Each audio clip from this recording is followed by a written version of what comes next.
Thank you so much. Thank you. Kanti uyangithanda mahuma engekho. Kanti uyangithanda umamncane mayengekho.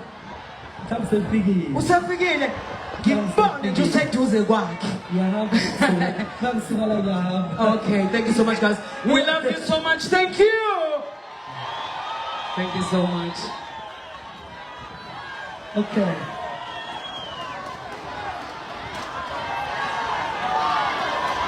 Samburan.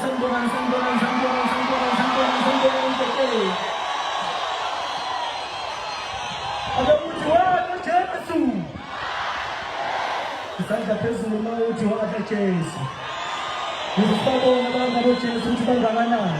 Na banga sasa na bangana. Wa Yesu. Washwa Satan. Wa Yesu. Washwa Satan. Au pumutisa. Sasa pesa ni mauti sa. Kwa msimbi. Au pumutisa. Yangini ngozi.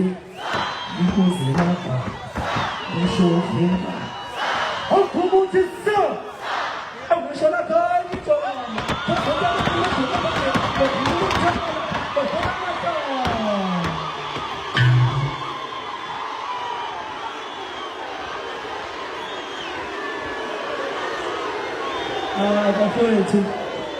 Bafethu ayikale phansi umthetho usazobuya bengizothi nje hayi niyaza bafethu ngokukhethileyo ingane zakwethu niyaza bafethu ngisekhaya manje lapha ngiyanithanda kakhulu futhi ngiyanihlonipha angijoyi ngisho ukujoyina lapha endaweni mina ngoba ngihlonipha wonke umuntu.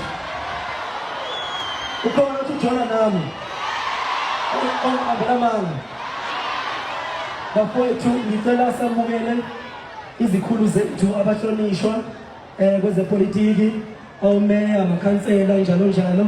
Siphinde sibingelele ogogo lapha abakhona, ama-customer lababa uMathole. Ngizwile ukuthi kukhona ogogo namhlanje abathengelwa amathikithi bethengelwa uMathole, kodwa balapha ematendeni. Sanibonani bogogo, sanibonani intombi zakho, ngiyanithanda ngezwa bafethu, sibonga kakhulu. Ngiyakazi ukuthi angiyena umuntu owande kakhulu ngewawu khuluma nje ngikwazi isidala, kodwa nginenhlonipho, ngiqondile futhi ngineqiniso. Kunomlayezo obalulekile engifuna ukusho kumina, ngoba uma ngibuya lapha ngo-12 ngizobe ngingasenaso isikhathi sokuchaza nokukhuluma.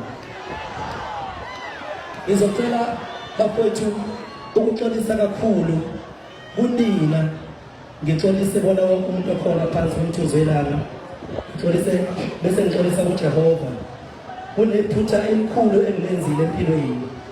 Ngicela ukuthi nina lesisikahle le kunephutha elikhulu